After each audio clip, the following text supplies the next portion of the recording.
Elementary School. These are my two boys, Kingston, who is 14, who is a lot bigger than me now. He's in 8th grade, and Axe, who is 8. So they're wonderful. I was a student at White Oak Elementary School, K through 8. I taught at Jacksboro Elementary for 9 years before going to Carrollville Elementary to serve as their assistant principal for 3 years, and this is my 2nd year as principal at Jacksboro Elementary School. Okay, Ken, it's not working for me. It's flipped. No, hers isn't doing it. Okay. Give me my clicker, Chris. It's got a promotion.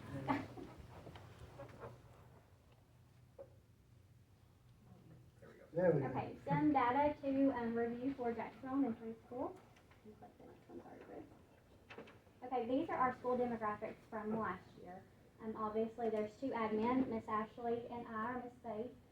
We had about 36 teachers this year. That's a little bit different from last year. Last year was 612 students. We now have about 620, 625.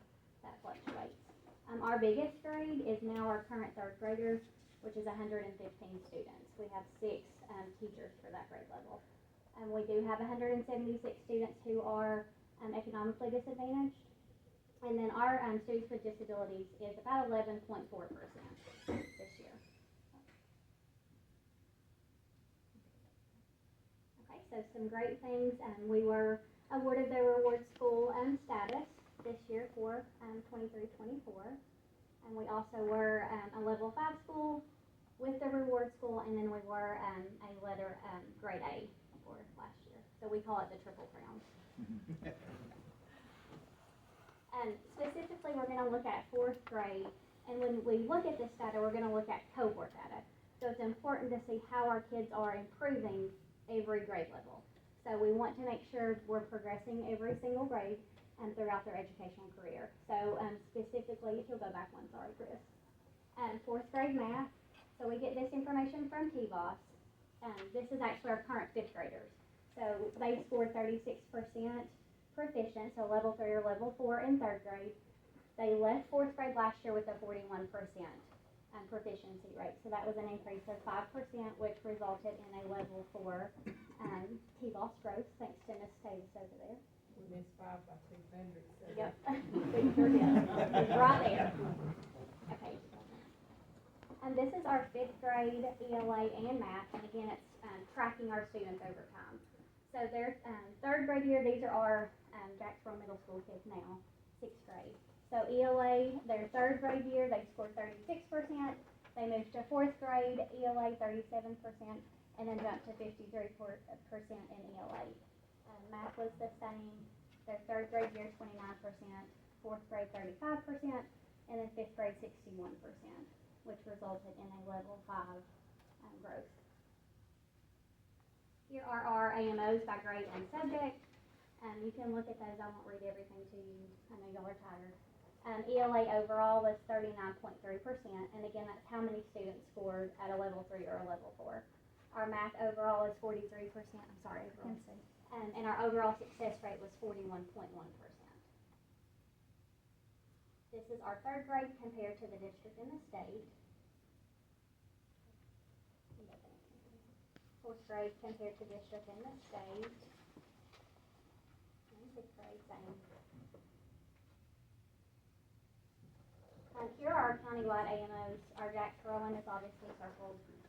We had a success rate of 41.1%. Our goal this year is 44.8%. We received this data from TVOS, so this reviews our effectiveness level by grade and subject, so this is growth. So we are a high-performing school, but we also have some areas that we need to improve on. And so our 4th grade did have a level 1 growth, and they were actually a 36.1% came in and a 36.1 left, so we didn't have the growth that we really needed. But you'll see the other ones, you'll see Miss Davis, the 4th grade, how close they were to getting a level 5. And again, our goal for this year is 44.8 of our students will be on track or mastered. Ways that we're continuing improving, we implemented lesson plans this year, and that's really streamlining our teachers. What are you teaching? Why are you teaching it? And how are we going to know that our students know it? So that's something that has really been impactful for me as a leader too. Using high quality instructional material, our students or our teachers are using that with fidelity, and that makes a difference. And we're also utilizing materials from the state website. Coaching cycles, planning sessions. We just finished in January goal setting with our teachers. And when we do the goal setting, that's everybody. That's our special ed department, our RTI, to set goals for our students. And here's just our recent growth results from our winter benchmark.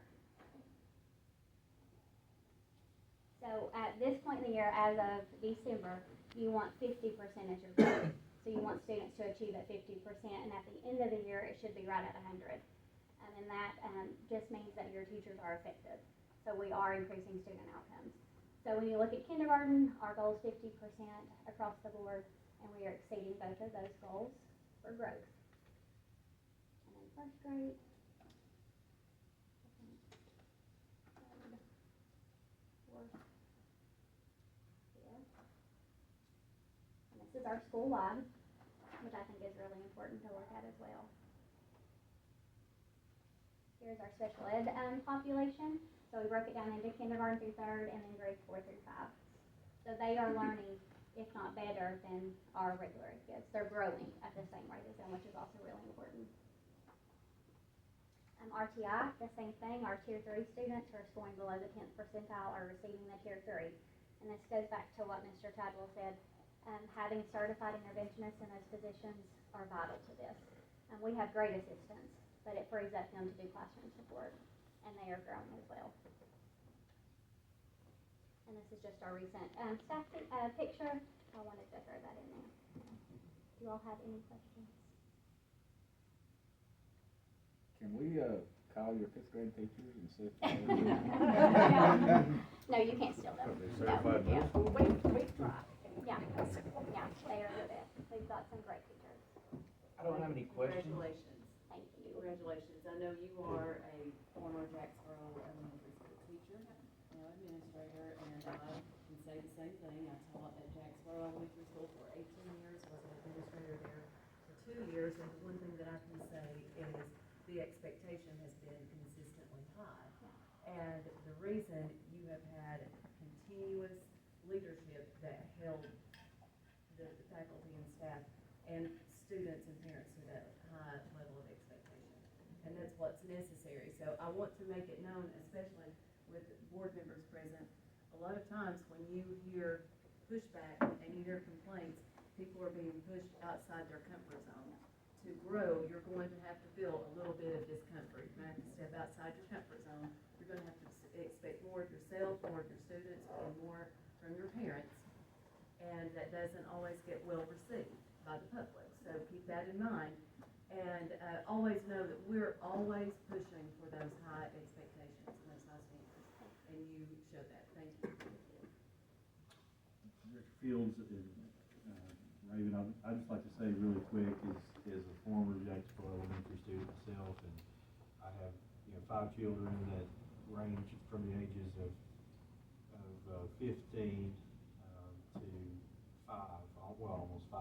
So a big range there. All my children have gone there, and it's a great school, and you guys do a wonderful job, and I'm very thankful for all your hard work. I'd like to take a moment just to say thank you all for coming out here tonight and for Tuesday night, which is 2 long nights for both you and us, but it's very informational for us, and I've seen smiles on your faces, and I've seen at times when you look at numbers, and I can tell the passion you have to and intent to try to improve those numbers, and that's very meaningful to me, and it makes me feel good that Director Fields is placing you all where you are, that you have the heart for it, and you have the heart to make change, and I think that's what all of our goals are, and that's why we want to be here, and that's why I want to be here, and I want to help in any way I can.